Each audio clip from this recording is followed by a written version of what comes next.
Hello students, आज हम start करेंगे with non homogeneous linear system. A fundamental matrix capital phi for the homogeneous linear system is known. अगर हमें देखिए इसमें क्या कहा है कि पहले हमारे पास था एक होमोजीनियस सिस्टम जिसके लिए जो कैपिटल फाई थी वो क्या है, एक फंडामेंटल मैट्रिक्स है। Then there is a simple method for calculating the solution of non homogeneous linear system, कि अगर हमारे पास लीनियर का सॉल्यूशन है तो हम उससे क्या कर सकते हैं, सिंपली नॉन होमोजीनियस का सॉल्यूशन निकाल सकते हैं। अब फर्स्ट थ्योरम है इसमें, if capital phi t is a fundamental matrix for the homogeneous linear system, that is ये वाला हमारा क्या है, linear homogeneous system. Capital phi क्या है, इसके लिए क्या है, एक फंडामेंटल मैट्रिक्स है जहाँ पे ए क्या है, एन क्रॉस एन की मैट्रिक्स है। Then the solution phi t defined by, phi t हमारे पास एक फंक्शन है, कैपिटल फाई टी की टर्म में देखिए ये रहेगा। तो क्या कह रहा है आगे, is a solution of non homogeneous linear system, और नॉन होमोजीनियस लीनियर सिस्टम ये है। सबसे पहले आप डिफरेंस देख ले, ये वाला है होमोजीनियस, सेकंड है नॉन होमोजीनियस। ये कह रहे हैं अगर हमें इसका सॉल्यूशन पता है, फंडामेंटल मैट्रिक्स पता है, that is capital phi t, तो ये बोल रहा है कि इसके लिए नॉन होमोजीनियस के लिए कौन सा आ जाएगा, ये आ जाएगी फाई टी। हमने इसके लिए निकाल ली तो हम दूसरे के लिए निकाल सकते हैं, दैट इज नॉन होमोजीनियस, और सेटिस्फाई करती है phi t naught is equals to zero की। जो नॉन होमोजीनियस वाली है वो इस इनिशियल कंडीशन को सेटिस्फाई करेगी। अब स्टार्ट करते हैं। For any constant vector c the function capital phi c is a solution of homogeneous linear system. ये वाला देखिए यहाँ से आया है, हमने लास्ट थ्योरम में कहा था ना कि अगर कैपिटल फाई एक फंडामेंटल मैट्रिक्स है होमोजीनियस के लिए, तो कैपिटल फाई सी भी क्या हो जाएगी, अगेन अ फंडामेंटल मैट्रिक्स है उसी के लिए। तो इसने यहाँ पे यही कहा है कि ऊपर इसने बोल दिया था कैपिटल फाई क्या है, फंडामेंटल मैट्रिक्स, तो हमने by using that previous theorem capital phi c is a solution of homogeneous system. The method here consist of considering c as a function of t। ये कह रहा है कि जो आपने कांस्टेंट लिया है, किसके लिए आपको लेना है, अब कांस्टेंट t का फंक्शन लेना है, सो दैट हम ये क्वेश्चन सॉल्व कर सके, या फिर जो हम ये निकालना चाह रहे हैं अपने प्रॉब्लम का सॉल्यूशन वो आ जाए। तो अभी हमने लिखा था phi of T is equals to capital phi C. अब दोनों के ब्रैकेट में क्या लिख दिया, टी, सो दैट हमें पता चल जाए कैपिटल फाई भी टी का फंक्शन है और सी भी टी का फंक्शन है। इसको नाम दिया है इक्वेशन नंबर 1। अब हमने क्या कहा है कि इसको हम मान रहे हैं as a solution of non homogeneous system.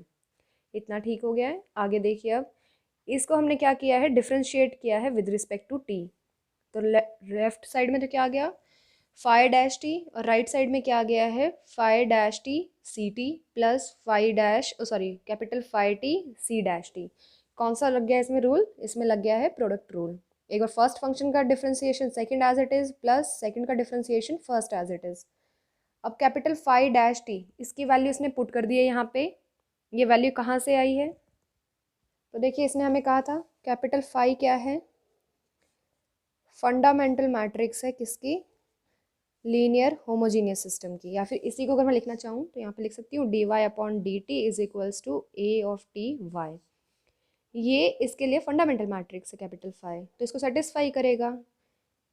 तो वाई की जगह पे रख देते हैं कैपिटल फाई, ये आ गया। अब इसको मैं डी बाई डी टी के फॉर्म में लिखूँ या फिर डैश लगा दूँ ऊपर, दोनों का मतलब सेम ही रहेगा। ये देखिए, या फिर अगर टी भी लिखना चाहते हैं ब्रैकेट में तो ये ऐसे आ जाएगा। तो इसने यहाँ से वैल्यू पुट की है, ये देखिए यहाँ पे आ गई ना सेम। फाई डैश टी के प्लेस पे क्या आ गया है, यहाँ से देखिए ए टी फाई, और देखिए इसके ब्रैकेट में टी आएगा क्योंकि ये भी किसका फंक्शन है, टी का। तो इसने ये यहाँ पे पुट कर दिया, बाकी एज इट इज़ है सारा। अब ये पुट किया, पुट करने के बाद इसने देखिए आगे क्या कहा है, अब इसका यूज़ किया है इक्वेशन नंबर 1 का। जब capital phi T C T इन दोनों को आप मिलाएंगे तो यहाँ से देखिए क्या मिल जाएगा, फाई मिल जाएगा। कैपिटल फाई सी से क्या बन जाएगा, फाई बन जाएगा बाय यूजिंग इक्वेशन नंबर 1। अब इतना हो गया है, ये आ गई है। अब हम क्या करें, comparing second with non homogeneous. Second को कंपेयर करें आप नॉन होमोजीनियस से, तो मैं नॉन होमोजीनियस एक बार यहाँ लिख देती हूँ, d y upon d t is equals to A t of y plus B t. इस इक्वेशन को जो ये पूरी आई है, ये किसके इक्वल निकाला है हमने सब कुछ, phi dash t. Equation number second को और इसको आप कंपेयर करें एक बार, तो आपको दिख रहा है ए के प्लेस पे ए है, ये वाई आ गया है, तो वाई तो क्या बन गया हमारे पास 5t। देन ये वाला पूरा क्या बन गया, प्लस के बाद वाली टर्म बन गई है बी टी, तो यहाँ से लिख देते हैं B t is equals to capital 5t c dash of t. यही आ गई दोनों। तो देखिए इसने भी नीचे यही लिखा है कि बी टी की वैल्यू ये आ गई है। अब यहाँ से हम निकालना क्या चाह रहे हैं, सी, तो सी डैश को इस साइड रखा, कैपिटल 5 क्या है, एक मैट्रिक्स है ना हमारे पास, फंडामेंटल मैट्रिक्स वर्ड यूज़ किया है हमने जब भी बोला है। तो मैट्रिक्स को ऐसे डायरेक्टली तो लेके नहीं जा सकते हैं, इसको यहाँ से हटाने के लिए क्या करना पड़ेगा, प्री या फिर पोस्ट मल्टीप्लाई। तो ये पहले लिखा है सी से, तो क्या कर देंगे, इसके इन्वर्स से प्री मल्टीप्लाई कर देंगे दोनों साइड पे। दोनों साइड इसके इन्वर्स से मल्टीप्लाई किया, प्री मल्टीप्लाई, तो देखिए क्या आ गया, सी डैश टी आ गया, यहाँ पे आ गया है अब 5 capital 5 inverse of t B t. अब निकालना क्या है, सी, ये क्या है, सी का डेरिवेटिव है।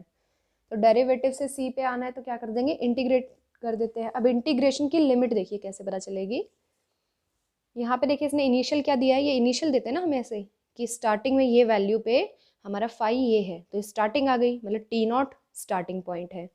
जाना कहाँ तक है, टी तक, कोई भी एक पॉइंट हो टी आई में। तो हमने देखिए इंटीग्रेशन की लिमिट वही ली है, टी नॉट टू टी। यही एक पिछली थ्योरम में भी यूज़ हुआ था सेम ऐसे ही। तो यहाँ पे क्या चल रहा है, टी नॉट टू टी, और हमने साथ में कह दिया है कि सी ऑफ टी नॉट क्या आएगा, जीरो। वो आप इसमें पुट करके देख सकते हैं, इंटीग्रेशन की लिमिट सेम है तो फंक्शन क्या बन जाएगा यहाँ पे, जीरो। तो ये आ गया। अब हम क्या कह रहे हैं, by equation number first, first देखिए हमारी ये वाली थी और थर्ड ये वाली है। जो अभी हमने सी निकाला इक्वेशन नंबर थर्ड में, इसको ले जाके क्या करेंगे, फर्स्ट में पुट कर देंगे।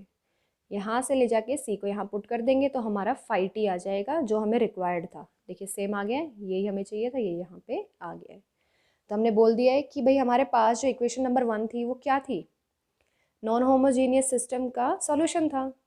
तो ये भी तो सिर्फ एक सी की वैल्यू पुट की है, तो ये भी क्या है, is a solution of non homogeneous linear system with starting value रखनी पड़ेगी, phi of t naught is equals to 0।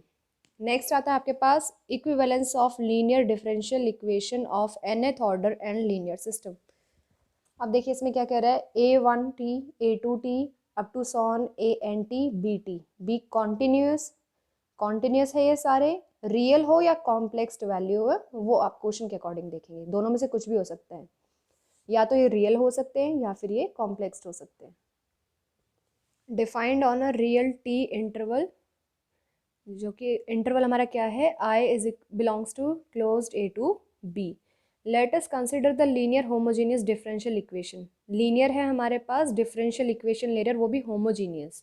तीन वर्ड आ गए, होमोजीनियस का मतलब इक्वल टू के बाद जीरो, और लीनियर का मतलब कोई भी अगर हमारा फंक्शन है उसके साथ उसका डेरिवेटिव मल्टीप्लाई नहीं होंगे, और डिफरेंशियल का मतलब तो आपको पता ही है कि डेरिवेटिव्स दिखेंगे। तो देखिए इसने लिखा है u ऊपर n है, ऐसे ही a1t u के ऊपर लिखा है n-1 अप टू सॉन, ऐसे ही करते करते u आ गया है।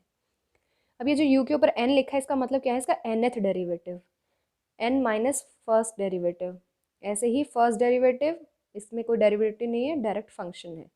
तो आप ये वाली इक्वेशन लिखे या फिर ये वाली लिखे, दोनों का मतलब बिल्कुल सेम है, d n u d t n, मतलब nth derivative of u with respect to t, n-1 derivative ऐसे ही आ जाएगा करते करते। ये दोनों इक्वेशन बिल्कुल सेम है, ये इसलिए लिख के दिखाइए दोनों कि आप कंफ्यूज नहीं हो दोनों में क्या चेंज है।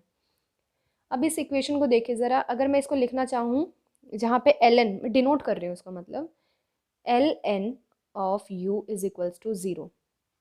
u क्या है हमारे पास, अगर इस पूरे में से u कॉमन ले ले, जैसे हम अपने ऑडी में करते थे बीएससी में, ऐसे लिखा है सपोज करिए d2y upon dx2 plus dy upon dx plus y is equals to 0। तो हम कैसे लिख देते थे इसको, d2 अपॉन dx2 ऐसे करके,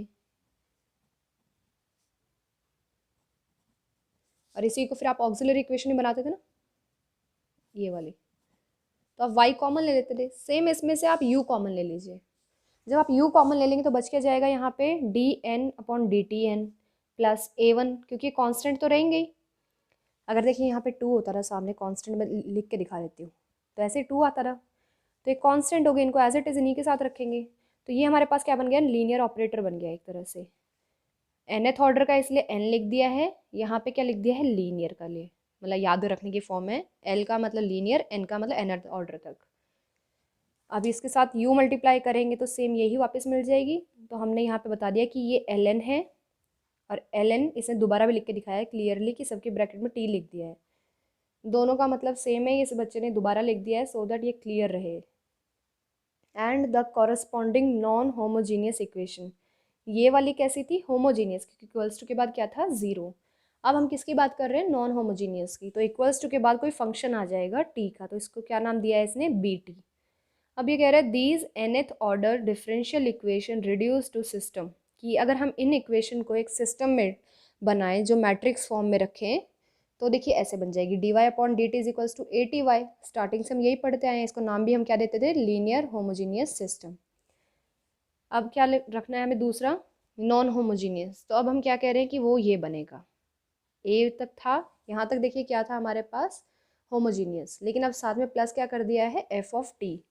तो इसको हम क्या कह रहे हैं, अब नॉन होमोजीनियस बन गए हैं।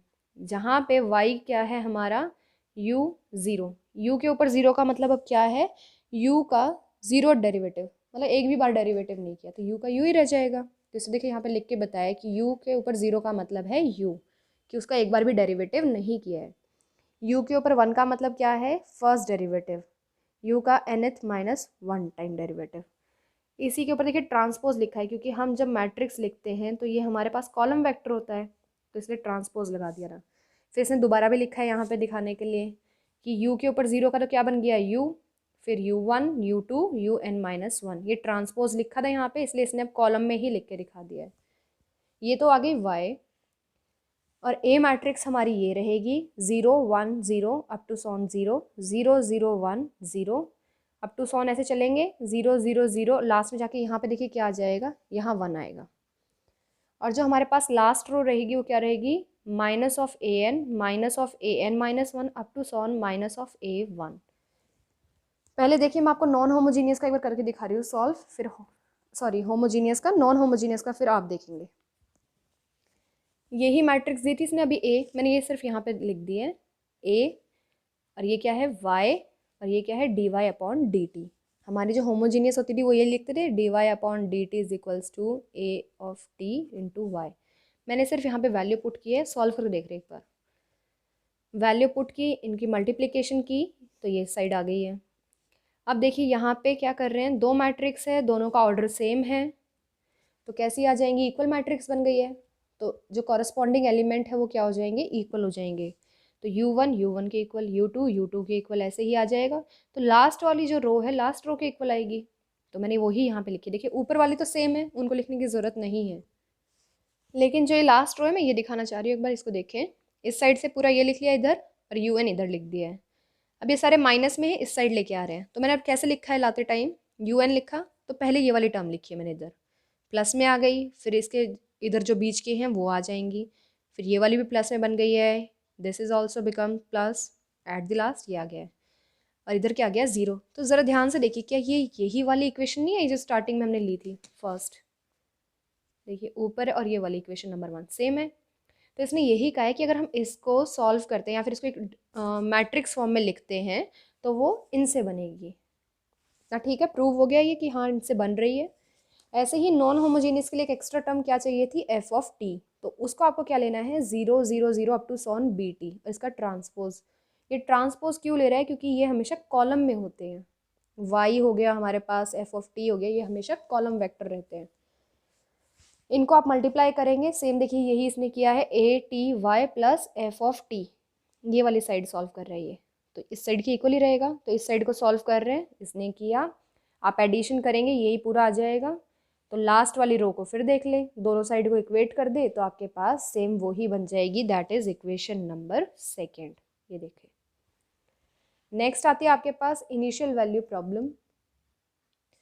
The initial value problem consisting of differential equation first. अब देखिए किसकी बात करेगा ये आगे, अब ये वाली इक्वेशन चलेगी, इक्वेशन नंबर फर्स्ट। तो हमें कह रहा है ये हमारे पास रहेगी, अब इनिशियल वैल्यूज़ देनी पड़ेगी। तो इनिशियल वैल्यूज़ देखिए इसने क्या क्या दी है, u of t naught is equals to u naught, u का first derivative of t naught is equals to u1, ये आपको सारे डेरिवेटिव्स पे वैल्यू देगा। इसने इतना दे दिया जहाँ पे u0 u1 up to sworn un-1। देखिए ऊपर और नीचे में डिफरेंस रहेगा। ऊपर का मतलब क्या है, उसका डेरिवेटिव, नीचे का मतलब एक नंबर है, आर्बिट्रेरी नंबर है। Has a unique solution ut on capital I is equals to, I belong कहाँ पे कर रहा है हमारा इंटरवल, क्लोज्ड ए बी पे। और देखिए इसने क्या कहा है, अगर हम पर्टिकुलरली पुट कर दे u at t naught is equals to 0, उसका फर्स्ट डेरिवेटिव भी टी नॉट पे क्या है 0 अप टू सो ऑन, अगर हमारे पास सारे ऐसे ही हो जाएंगे तो u ऑफ t जो ये अब सॉल्यूशन आएगा वो भी क्या रहेगा 0। आगे फिर से रॉन्स्कियन आ गया है। रॉन्स्कियन देखिए इसके लिए क्या बन जाएगा, अगर हमारे पास phi 1 of t, phi 2 of t up to so on phi n of t, हमारे पास n सॉल्यूशन है ऑफ लीनियर डिफरेंशियल इक्वेशन, जहाँ पे देखिए u का ये हमने क्या लिख दिया फिर से अपनी वही इक्वेशन नंबर 1। इस इक्वेशन में देखिए कितने ऑर्डर तक जा रही है, nth ऑर्डर तक। जब nth ऑर्डर तक इक्वेशन है तो उसके कितने सॉल्यूशन आएंगे, n। तो इसने वही लिख दिया solution phi 1 phi 2 phi n, ये क्या है उसके सॉल्यूशंस हो गए हैं। तो इसका रॉन्स्कियन देखिए क्या बताया इसने, एक पहले मैट्रिक्स लिखी है ये एज इट इज़, इसकी फर्स्ट रो में क्या लिख दिया solution phi 1 phi 2 phi n, फिर उसका फर्स्ट डेरिवेटिव सबका, फिर अप टू सॉन। यहाँ पे अगर देखिए ऊपर 0 है तो कहाँ तक जाएगा, नीचे n-1 तक, क्योंकि कितना रहेगा ऑर्डर, n क्रॉस n का रहेगा। ये मैट्रिक्स कितने की है, ऑर्डर की n क्रॉस n। तो देखिए ऊपर 0 है ना, एक तरह से 0 1 2 अप टू सॉन n-1। जब काउंटिंग 1 से शुरू करोगे तो कहाँ तक जाती है, n तक, लेकिन जब 0 से शुरू करोगे तो कहाँ तक जाएगी, n-1 तक। एंड जब हम इस मैट्रिक्स का डिटर्मिनेंट निकालेंगे तो उसको हम क्या कहेंगे, Wronskian of equation number first. With respect to किसका निकाला हमने रॉन्स्कियन, एनी का निकाला था, ये सॉल्यूशन से हमारे पास n, तो हम इसको ऐसे डिनोट करेंगे, it is a function of t, कि जो रॉन्स्कियन है, देखिए रॉन्स्कियन क्या था, इसका डिटर्मिनेंट था, तो ये किसके फंक्शन है, t के, और रॉन्स्कियन इनका है, तो क्या आ जाएगा, रॉन्स्कियन भी t का फंक्शन है, और हम लिखेंगे कैसे, ऐसे लिख देंगे, रॉन्स्कियन निकाला इनका है और फंक्शन किसका है, t का। अब हमारे पास देखिए नोट है, इस नोट में क्या बताया है, अगर हमें किसी पॉइंट पे टी नॉट पे रॉन्स्कियन दिया हुआ है और अब हमसे पूछा है कि किसी और पॉइंट पे रॉन्स्कियन कैसे निकालेंगे, तो हम इस फॉर्मूला का यूज़ करेंगे, ये हमने पहले भी डिराइव किया था। तो देखिए अब आगे इसने क्या बताया कि ट्रेस ऑफ ए क्या है, -a, ये कहाँ से आया, ये यहाँ से आया है, इसका आप ट्रेस निकालें तो ट्रेस क्या आ जाएगा,